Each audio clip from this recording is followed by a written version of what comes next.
Bonjour tout le monde, j'espère que vous allez bien. Alors aujourd'hui on va parler un peu de la neurologie et précisément des maladies qui attaquent le système nerveux central qui est la sclérose en plaques. C'est quoi la sclérose en plaques?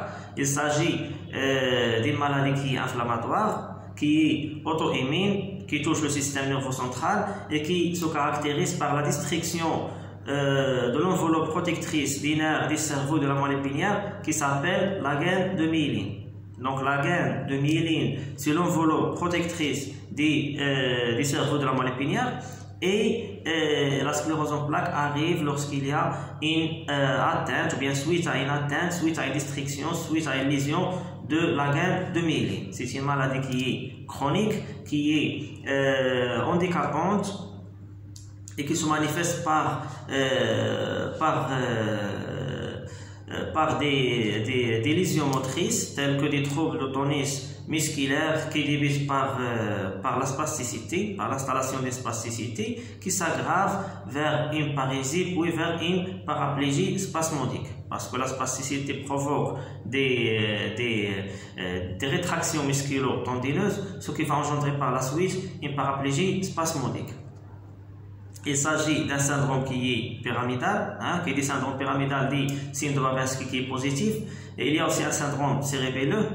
Les signes des syndromes cérébelleux comme la dysarthrie, comme les troubles de coordination sont parmi les symptômes qui accompagnent la sclérose en plaques. On parle aussi d'autres symptômes comme les troubles de déglutition, les troubles visuels, les troubles sphinctériens, vésicales et anorectales, des troubles de sensibilité, l'altération de la sensibilité. Le malade sont des sensations de brûlure, des sensations de picotement, de fourmillement, par exemple comme la sensation d'une décharge électrique. Aussi, on parle des troubles qui sont psychiques. Des troubles psychiques. La forme psychiatrique de la sclérose en plaques comporte des désordres émotionnels, des troubles cognitifs et des problèmes de communication, etc. Il y a aussi une chose qui est très importante qu'il ne faut pas l'oublier, c'est la fatigue. La fatigue totale, la fatigue musculaire, la fatigue chronique. Les malades qui souffrent de la sclérose en plaques se fatiguent facilement. C'est un point qui est très important, qu'il faut le prendre en considération. Quoi d'autre?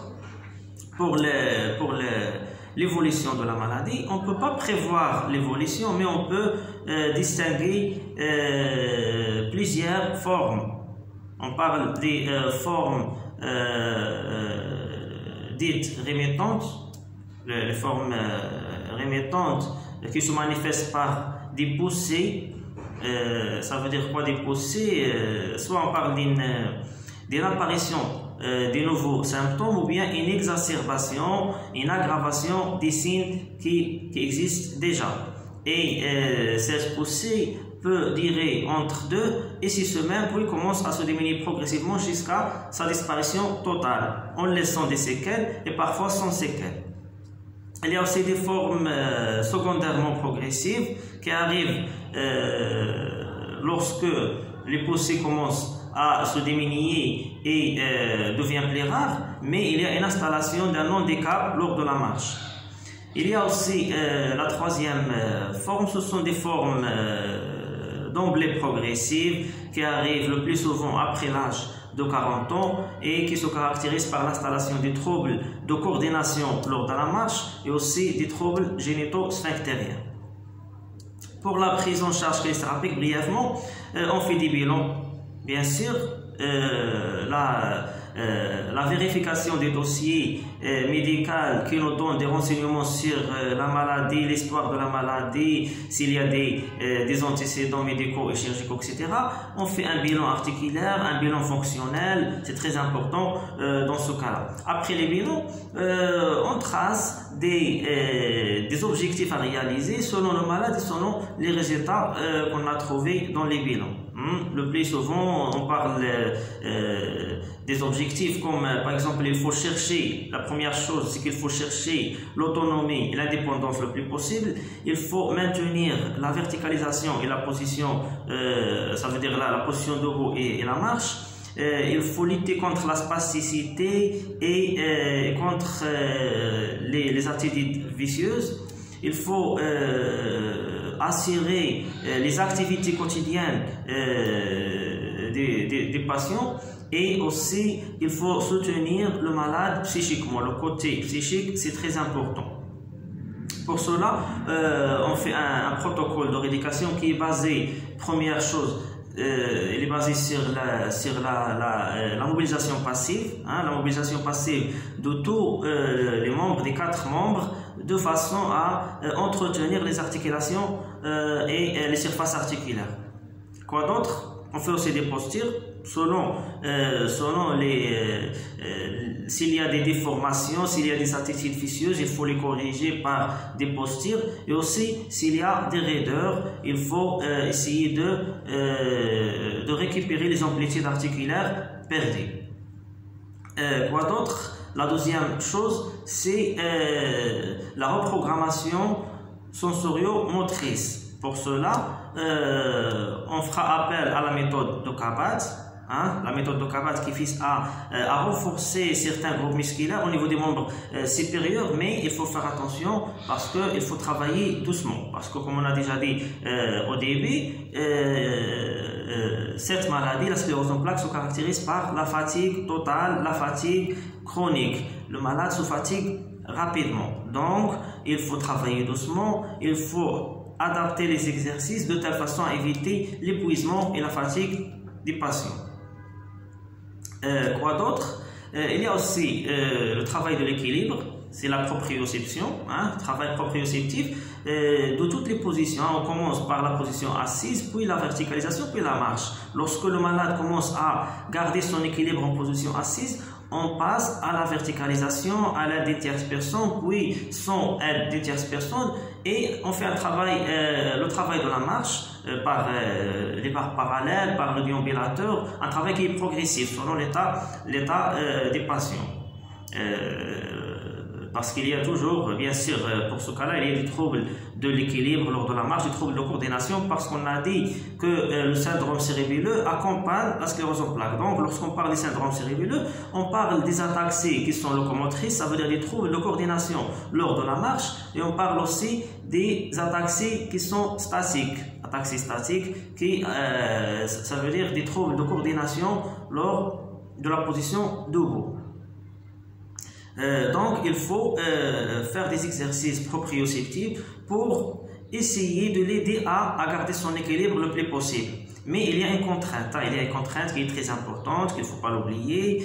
C'est quoi? C'est la spasticité. La spasticité qui gêne le mouvement, qui gêne la position debout et la marche, et qui gêne aussi le travail des thérapeutes. Raison pour laquelle il faut lutter contre la spasticité. Il faut utiliser tous les moyens de lutte contre la spasticité. La physiothérapie, on fait la cryothérapie, c'est très important, le froid aide à diminuer la spasticité, même la thermothérapie, mais dans ce cas-là, elle est contre-indiquée. En général, la thermothérapie joue un rôle très important dans la lutte contre la spasticité, mais en cas de sclérose en plaques, on ne fait pas de thermothérapie, il est contre-indiqué. Pourquoi? Parce que le malade il est déjà fatigué, il se fatigue facilement comme on l'a déjà dit. Donc, lorsqu'on fait la thermothérapie, la chaleur, il augmente la fatigue. Donc, il ne faut pas faire la thermothérapie, il est absolument contre-indiqué. On fait juste la cryothérapie pour lutter contre la spasticité. On peut faire aussi la balnéothérapie, pourquoi pas.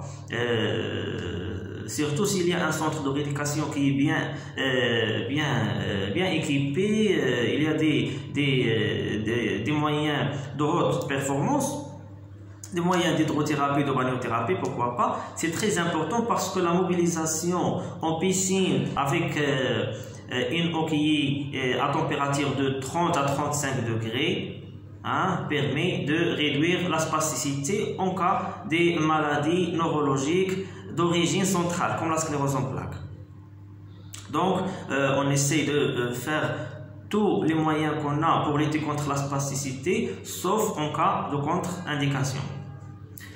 Quoi d'autre? Il y a aussi pour le côté psychique, il y a des exercices de relaxation qui peuvent aider le malade à améliorer son état psychique. Donc c'est ça en général. On a parlé de la mobilisation passive pour entretenir les articulations. On a parlé des postures pour corriger les artérites vicieuses et aussi pour s'il y a des raideurs articulaires. On a parlé de la reprogrammation sensoriomotrice et aussi des exercices de proprioception pour garder l'équilibre et chercher l'équilibre.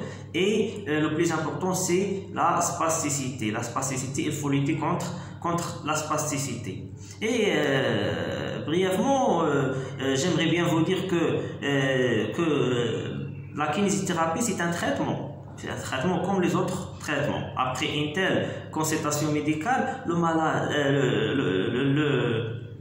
le médecin prescrit des médicaments, des anti-inflammatoires, des antidépresseurs, des antalgiques, etc. Et il prescrit aussi la rééducation. Donc la rééducation compte parmi les traitements. C'est aussi un traitement. Mais il s'agit d'un traitement symptomatique.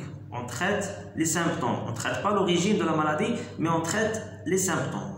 Lorsqu'on parle, par exemple, de la spasticité, on parle des troubles de déglutition, on parle des troubles de l'équilibre, on parle des raideurs articulaires. Donc, ce sont les symptômes que la kinésithérapie joue un rôle très important pour essayer de réduire ces symptômes et pourquoi pas éradiquer quelques-uns. Donc, la rééducation, il a un traitement symptomatique. C'est un traitement symptomatique. Il faut différencier entre un traitement qui est symptomatique ou bien symptomatologique et entre un traitement médicamenteux ou bien un traitement de fond, soi-disant. Donc, on traite les symptômes. La sclérose en plaques, c'est une maladie qui est handicapante, qui nécessite une prise en charge adéquate par toute une équipe. C'est un travail qui est multidisciplinaire. Une équipe qui contient des médecins, qui contient des kinés, des psychologues et aussi des ergothérapeutes. Aussi, pourquoi pas des ergothérapeutes qui vont